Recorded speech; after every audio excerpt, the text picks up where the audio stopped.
Well, the season in football is right around the corner. We have Shefty here. Let's run the hurry up on what you told me might have been your busiest day of this entire year so far, and a big part of it, the Commanders and Terry McLaurin work things out.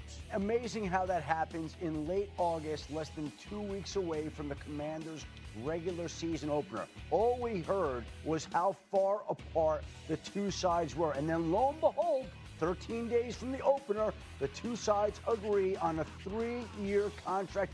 It really was quite a similar contract to the one on the table. Some adjustments were made, and Terry McLaurin winds up in Washington. The Commanders get the player that they need, and how one signing can help uplift the mood of an entire organization as it gets ready to play the New York Giants. Because you had been saying that despite the fact that the world views the Commanders as this team on the come-up, that there had been some vibes there that were a little questionable, and now, boom, just like that, maybe it all turns around. I think the team was a little bit off this summer.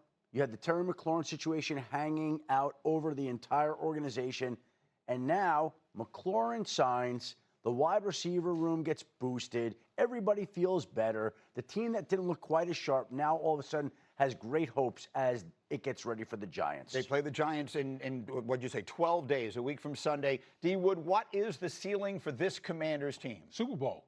Super Bowl's on the table for the Washington Commanders, and primarily because of their quarterback. I think Jaden Daniels is going to be a superstar in this league. We saw what he did in his rookie year. It was an unprecedented rookie year by rookie quarterback. And so when you have him as a centerpiece, they've upgraded the offensive line. Obviously, trade for Laramie Tunsil being one of the pieces. You trade for Deebo Samuel, another piece added to that offensive side.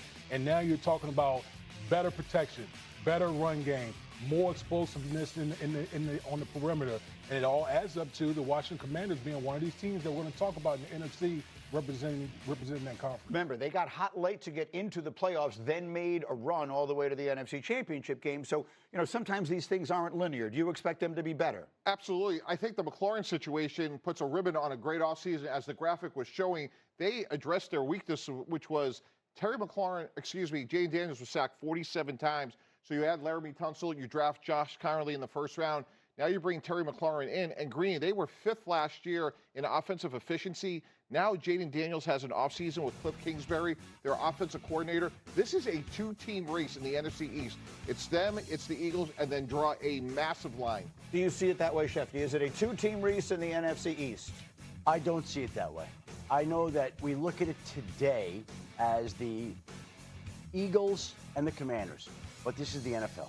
And in every single year, there are surprise teams. Now, I don't know whether the Giants or Cowboys are capable of rising up, but I do know that there hasn't been a repeat winner of the NFC East in over 20 years. And so this division has been highly unpredictable, unstable, and all these teams we look at today, it all seems so logical, and then the season starts, and then injuries happen, and the momentum swings, and things change. So I would never say that a division is shaping up to be 2 teams when the Giants and Cowboys, I think, are sneaky good. All right, fair enough. We'll come back to that part of it a little later. Let's get to one that I really didn't think was going to get done, or at least I was worried wasn't going to get done, and that's Trey Hendrickson in Cincinnati. And there's a theme there again, Greeny. We heard all summer how far apart these teams were, these sides were, and in the end, they reach a compromise that allows Trey Hendrickson to get a $14 million raise this season, which you don't ever hear about a player getting. He becomes an unrestricted free agent after this year. He can test the free agent market if the Bengals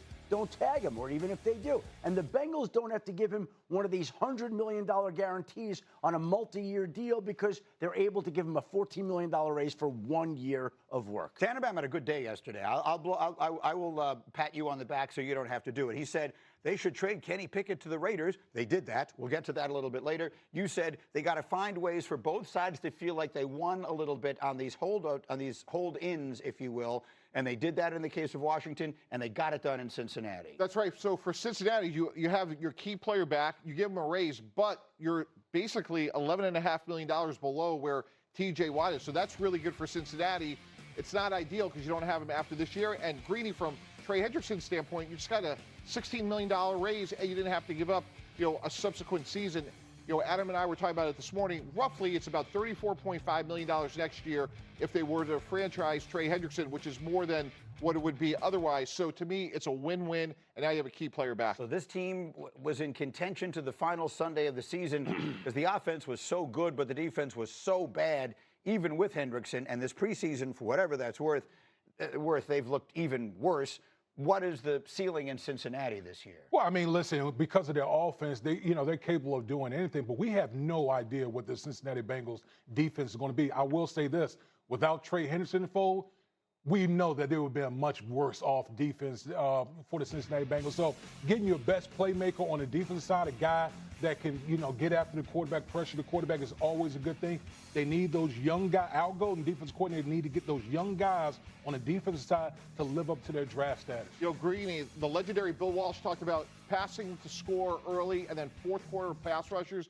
To D. Wood's point, yesterday they couldn't do that. Today they can. They got Shamar Stewart, their first-round pick, and now the player that's led the NFL in sacks over the last 2 years. Okay, and so that means 2 of the 3 big hold-ins have been settled. The Micah Parsons one, we're still waiting for anything. He continues to hold in there. I want you to hear from Cowboys quarterback Dak Prescott. He was asked yesterday about Parsons' absence with the Eagles game looming. Remember, they play next Thursday. I've got confidence. I've told y'all that way back when. And I'm just going off of experience, honestly. No different than mine, so I've got confidence in that.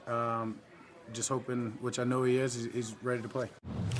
Has this whole thing been a distraction for the team as you prepare? I wouldn't say so. As I alluded to it before, I mean, there's been a case of something similar to this the last 3 years, I believe. So people can take it however they want. I think it's kind of part of the way guys think and see things around here. So we heard Brian Schottenheimer say last week he has confidence that Micah Parsons will be on the field for the Eagles game. You just heard Dak say he feels the same way and that he compares the situation to his own experience. Schefter, you've been telling me all along this feels different than it did with Dak. Okay, let me say this. I want to give you the good news and the bad news.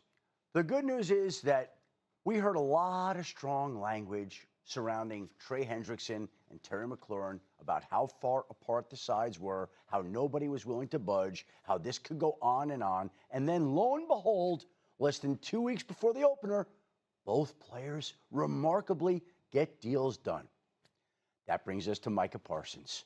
Here's a player who, again, sounds like he doesn't want to be in Dallas. He's issued the public trade request. The Dallas Cowboys have had 0 negotiations with him since they felt like they had an agreement with him that he didn't follow through on.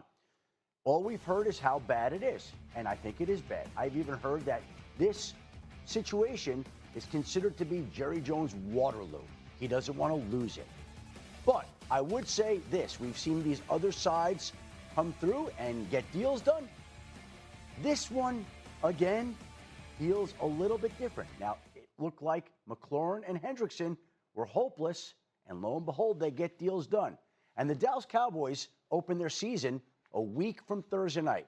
And Micah Parsons still has a tight back, and he still hasn't practiced. And we still don't know whether he's going to play. And this is Jerry Jones' Waterloo. So there are a lot of elements at play that go against a deal, that tell you it's not good, that tell you in time it doesn't look like Micah may be resigning there. But the hope is if Trey Hendrickson could get a deal done in Cincinnati, if Terry McLaurin could get a deal done in Washington, then there has to be a way for the Dallas Cowboys and Micah Parsons to bridge their differences somehow, as vast as they are, and get a deal done.